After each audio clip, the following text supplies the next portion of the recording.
भारत देखना शुरू कर चुके हैं आप। आपके साथ मैं हूं अर्चना सिंह। राहुल गांधी को संबित पात्रा ने क्या कहा आपको पता है?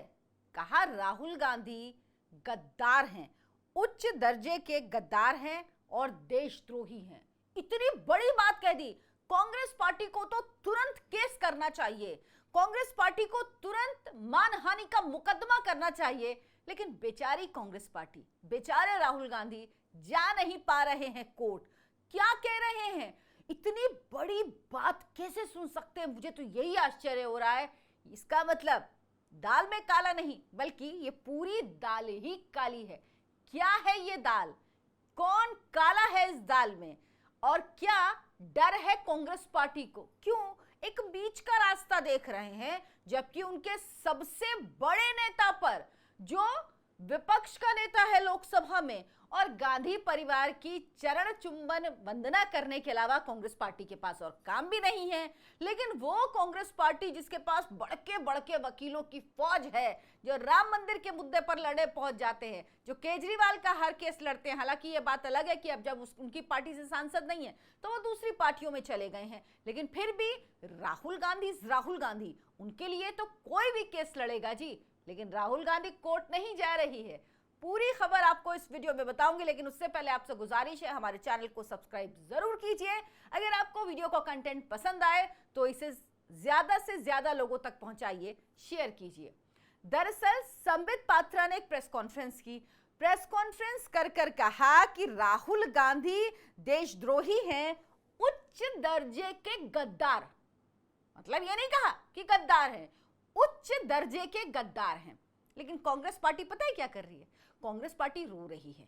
कांग्रेस पार्टी अभी सदन चल रहा है तो सदन में गई क्या कहने के लिए कि प्रिविलेज मोशन लाना चाहिए, विशेषाधिकार हनन का प्रस्ताव आना चाहिए।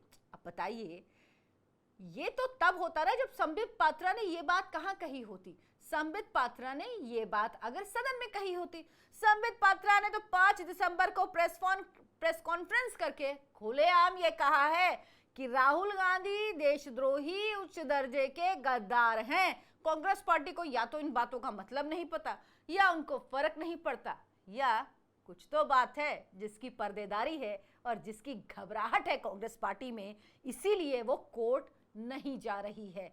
हालांकि तस्वीरें कई बार ऐसी आती हैं जो ये दिखाती है कि राहुल गांधी भारत विरोधी ताकतों के साथ बातचीत करते हैं, बैठकें करते हैं, और कई बार तो देशद्रोही जो भारत के खिलाफ खड़े रहते हैं, जो भारत का हमेशा विरोध करते हैं, जो भारत को नीचा दिखाना चाहते हैं, राहुल गांधी उनके साथ होते हैं। लेकिन पहले ये पूरा मामला समझिए। दरअसल मामला क्या है?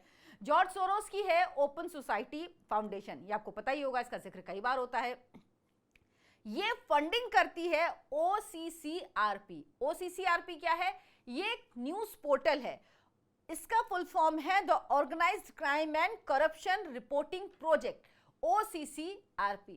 ये US फंडेड एक न्यूज पोर्टल है। इसको लेकर तमाम गंभीर आरोप लगाए और इसके त्रिकोण का जिक्र किया। त्रिकोण में कौन कौन है? एक तरफ है जॉर्ज सोरोस और अमेरिकन एजेंसीज, जो भारत विरोधी लोगों को भारत विरोधी कामों के लिए फंडिंग करती हैं। इसके दूसरे कोने में कौन है?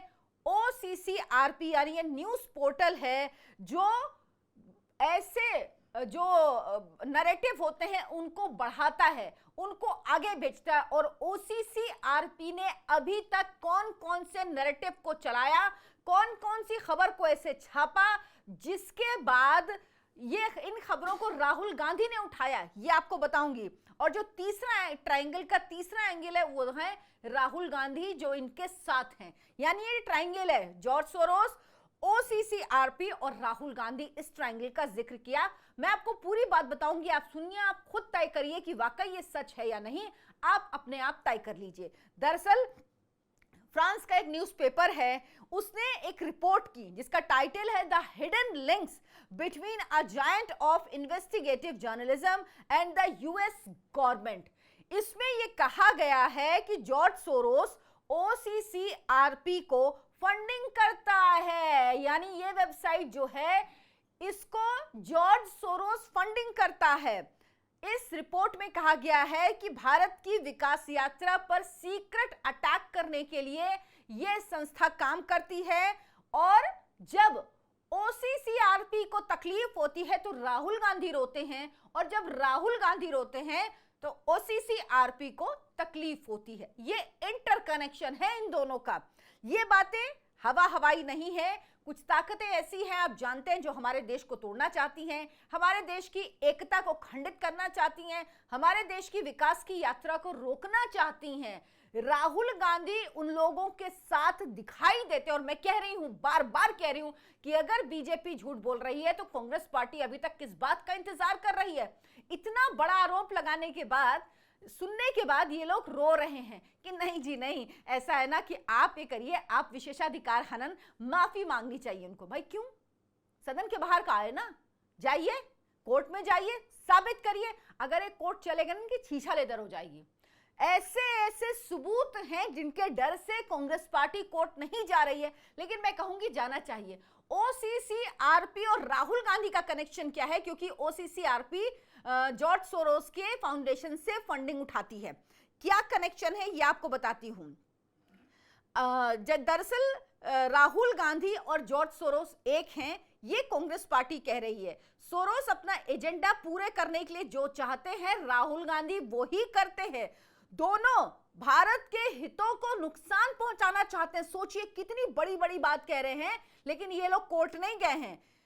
ये एक खतरनाक त्रिकोणीय गठबंधन है जो भारत को अस्थिर करने की कोशिश कर रहा है। त्रिकोण में, जिस तरह से मैंने बताया, जॉर्ज सोरोस है, ओसीसीआरपी जो न्यूज पोर्टल है वो है, और राहुल गांधी है। अब ये काम कैसे होता है?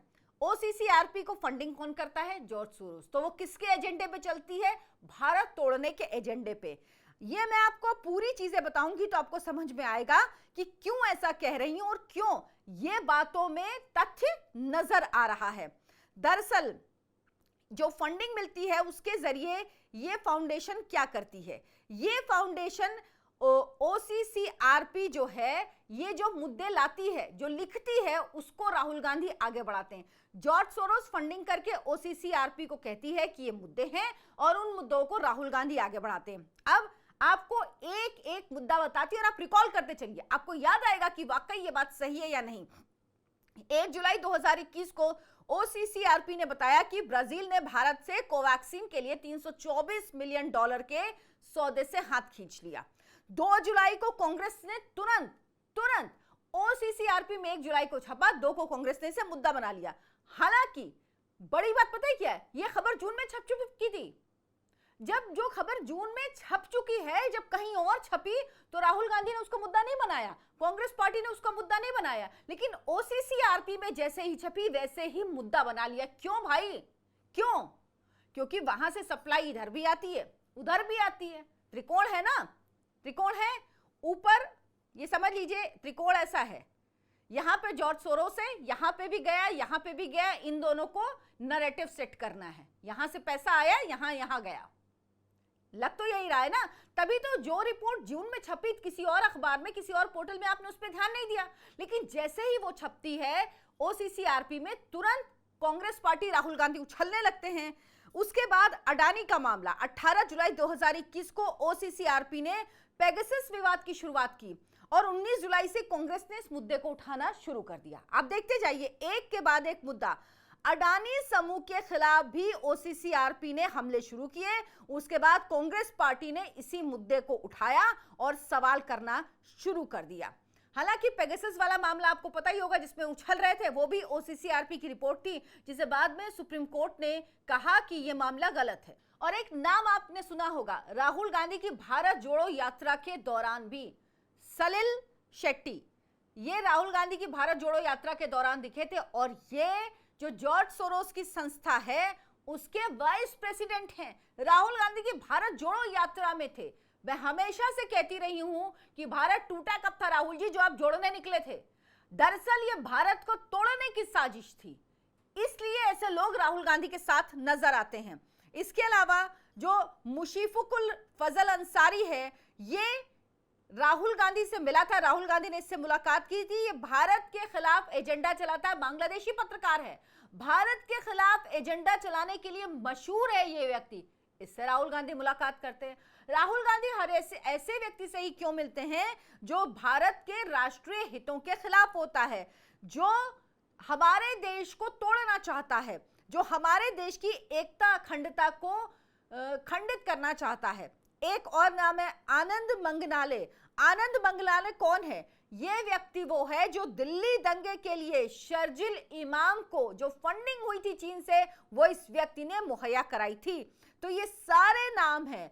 ये मंगनाले कांग्रेस से जुड़ा था और डीजीएसपी का हिस्सा रहते हुए सक्रिय रूप से फंड जुटा रहा था। ये सारी चीजें चल रही थी और अब इन्हीं बातों को आधार बनाकर जो एक्स है उस पर पोस्ट किया, प्रेस कॉन्फ्रेंस की। संबित पात्रा ने प्रेस कॉन्फ्रेंस करके बोला, लेकिन हिम्मत नहीं कांग्रेस पार्टी की कि अभी तक चली जाए। अभी तक वो कोर्ट नहीं गई, हो सकता है विचार विमर्श कर रहे हो, लेकिन आपके सबसे बड़े नेता पर अगर कोई इतना बड़ा आरोप लगा देगा तो आप क्या जाएंगे नहीं कोर्ट? आपको तुरंत कोर्ट जाना चाहिए। लेकिन कांग्रेस पार्टी जानती है कि ऐसा करेगी तो शायद वो फंस सकती है, वरना कैसे इतनी सी बात पे तो ये लोग उछलने लगते हैं। सड़क पे आंदोलन करें, देखती हूं करते हैं कि नहीं करते हैं। कल से परसों से कब तक इंतजार करते हैं, कोई रणनीति बना रहे हैं, क्या करते हैं, देखना होगा। अगर वो करेंगे तो वो भी मैं आपको बताऊंगी। अब सदन की कार्यवाही में क्या हुआ था, निशिकांत दुबे उन्होंने कहा था कि वो राहुल गांधी से 10 सवाल पूछना चाहते हैं। उन्होंने कहा कि राहुल गांधी से वो कई मामलों पर 10 सवाल पूछना चाहते हैं। उसके बाद उन्होंने भी कई आरोप लगाए राहुल गांधी से। उन्होंने कहा कि राहुल गांधी देश की संसद, सरकार तथा अर्थव्यवस्था को अस्थिर करने की कोशिश करने वाले लोगों के साथ मिले हुए हैं, ऐसा आरोप लगाया था और इस पर भारी हंगामा हुआ था। इस पर कहा गया था, वेणुगोपाल ने कहा कि निशिकांत दुबे को राहुल गांधी से माफी मांगनी चाहिए। आज जब सदन शुरू हुआ तो फिर से यही बात कही गई। इसके बाद जो लोकसभा के अध्यक्ष हैं उन्होंने कहा कि ठीक है, लेकिन निशिकांत दुबे कल अपनी बात पूरी नहीं कर पाए थे, तो वो अपनी बात पूरी करें, उसके बाद कांग्रेस पार्टी अपनी बात कह सकती है। तो दुबे ने फिर से एक अमेरिकी कारोबारी से मिलकर देश की सरकार को अस्थिर करने का आरोप राहुल गांधी लगाया। और कैसे जुड़े 10 सवाल मैं आपसे पूछना चाहती हूं, आप उन 10 सवालों के जवाब दे दीजिए। अब कांग्रेस पार्टी ये सच कैसे सुन सकती है? कांग्रेस पार्टी चिल्लाने लगी, इतना हंगामा शुरू कर दिया सदन में कि सदन की कार्यवाही स्थगित करनी पड़ी। दरअसल आप किसी भी चीज को कैसे वेरीफाई करते हो, क्योंकि किसी के पास ऐसा तो है नहीं कोई तथ्य है, कोई सबूत है। जो फैक्ट्स आपको दिखते हैं, जो आपको समझ में आते हैं आपकी आंखों के सामने, जो फैक्ट्स होते हैं, आप उनको जब कनेक्ट करते हो, अगर डॉट्स मिलती हैं तो बात तो कहीं ना कहीं सही है। राहुल गांधी कैसे लोगों से मिलते हैं विदेश जाते हैं? तो आपको पता ही है, कश्मीर को जो भारत से तोड़ने की बात करते हैं उससे मिलते हैं राहुल गांधी। ऐसे ऐसे लोगों से राहुल गांधी मिलते हैं। और आपको याद होगा, जॉर्ज सोरोस वही व्यक्ति है, कहीं छुपे, कहीं पीछे, कहीं नहीं। उसने खुलेआम 2024 के लोकसभा चुनाव से पहले कहा था कि वो चाहता है कि यहां पर मोदी को हटाने के लिए वो कुछ भी करेगा। उसने 1000 करोड़ रुपए लगाए हुए हैं ताकि मोदी की सत्ता वापस नहीं आनी चाहिए, मोदी की सरकार। अब सोचिए, एक विदेश में बैठे व्यक्ति को क्या इससे लिंक, लेकिन ये डीप स्टेट के हिस्से हैं। ये एक मजबूत देश को नहीं देख सकते हैं, क्योंकि अगर कोई देश मजबूत होगा तो इनका एजेंडा, लेफ्टिस्ट एजेंडा नहीं चल पाता जो ध्वस्त हो रहा है। नरेंद्र मोदी के 10 साल सत्ता में रहने के बाद अब 11वां साल चल रहा है। तो ये डीप स्टेट का हिस्सा है जॉर्ज सोरोस, और वहीं से इनको परेशानी है। राहुल गांधी की वहीं से फ्यूलिंग होती है। तभी आप राहुल गांधी की बातें सुनिए, वो देश तोड़ने की, कभी एकता की बात आपने उनसे सुनी? वो जाति में बांटने की बात करेंगे, वो आपको प्रोफेशंस में बांटने की बात करेंगे, वो किसी भी तरह से वो मणिपुर की बात करेंगे, लेकिन वो कभी क्या, उसमें भी वो एक एक पक्ष की बात करेंगे। वो क्या एक करने की बात करते हैं? कभी करते हैं? कभी आपने सुना? नहीं सुना होगा। तो क्यों लोगों को शक नहीं होगा? राहुल गांधी जी, मैं ये मान लेती हूं, चलिए संबित पात्रा ने जो कहा सब झूठ, 2 कौड़ी की बात। आप जाइए कोर्ट में केस करिए, साबित करिए। वैसे तो कई मामलों में, राफेल के मामलों में राहुल जी चिल्लाते रहे चौकीदार चोर है, उसके बाद क्या, हाथ जोड़ के माफी मांगनी पड़ी। पेगासस के मामले में कोर्ट ने ललकार लगाई, बहुत, ये उसकी रिपोर्ट भी इसी ओसीसीआरपी ने छापी थी, जिसको लेकर राहुल गांधी उड़ गए थे एकदम। कोर्ट ने क्या कहा कि भाई ऐसा कुछ है ही नहीं। और उस पेगासस की जांच, राहुल गांधी कह रहे थे ना मेरा फोन टेप हो रहा है, जब उनसे कहा गया फोन दे दीजिए तो फोन नहीं दिया। भाई कौन विश्वास करेगा आप पर, आपकी बातों पर? आपको अपना फोन देना चाहिए था ना, जब आप कह रहे थे कि आपको फोन टैप हो रहा है, आपको देना चाहिए था फोन, किए लीजिए मेरा फोन है, इस फोन को देखिए आप, ये फोन में है मेरा, इसमें टैप हो रहा है और ये सबूत है मेरे पास, पेगासस है मेरे फोन में। नहीं, खाली चिल्लाना, माहौल बनाना। अब अडानी के मुद्दे को लेकर उन्होंने लोकसभा को पूरी तरह से कह लीजिए कि चलने नहीं दे रहे हैं, कार्रवाई नहीं होने दे रहे हैं। कल भाई साहब ब्लैक जैकेट और कांग्रेस के लोग और यहाँ पर बैच लगा के आए थे, उसमें क्या लिखा हुआ था इन लोगों ने मोदी अडानी एक हैं, अडानी सेफ हैं। बताइए, ये लोग कह रहे हैं और इनको ये नहीं पता कि इनके लिए, फिर जब इनके लिए कहा जाता है कि राहुल गांधी और जॉर्ज सोरोस एक हैं, तो इनको फिर तकलीफ होने लगती है, फिर इनको लगता है कि ये क्यों कहा जा रहा है। तो आपको अगर लगता है कि गलत आरोप लगाए जा रहे हैं तो आप साबित करिए, बिल्कुल साबित करिए, कोर्ट में केस करिए, संबित पात्रा के खिलाफ, पूरी बीजेपी के खिलाफ, सबको कोर्ट में घसीटिए, पता तो लगे। वरना राहुल गांधी जी, जो संबित पात्रा ने कहा है कि राहुल गांधी देशद्रोही हैं और सबसे उच्च दर्जे के गद्दार हैं, लोगों को तो लगेगा कि कहीं ना कहीं कुछ तो है। बिना आग के ये धुआं नहीं है, आग तो कहीं ना कहीं है ही। आप चाहते हैं कि इस आग में ठंडा पानी पड़ जाए, तो कोर्ट जाइए और खुद को साबित करके दिखाइए। देखना होगा कांग्रेस पार्टी, राहुल गांधी क्या अगला कदम उठाती है इसको लेकर। आप क्या सोचते हैं इस पर, कमेंट करके मुझे जरूर बताएं, क्योंकि ये वो मुद्दा है जो देश से जुड़ा मुद्दा है। अगर हमारे देश में विपक्ष का नेता, प्रतिपक्ष का नेता की स्थिति यह है कि वो जॉर्ज सोरोस से उसके संबंध हैं, इनडायरेक्टली ही सही लेकिन है, तो ये देश के लिए बहुत बड़ा खतरा है, क्योंकि ये वो व्यक्ति है जो भारत को तोड़ना चाहता है, भारत को खंडित करना चाहता है, भारत के विकास को रोकना चाहता है।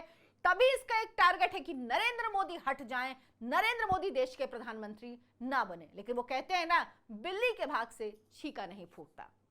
कमेंट करके जरूर बताएं। हमारे चैनल आयन भारत को सब्सक्राइब करें, वीडियो को लाइक करें, शेयर करें, ज्यादा से ज्यादा लोगों तक पहुंचाएं। धन्यवाद, नमस्कार।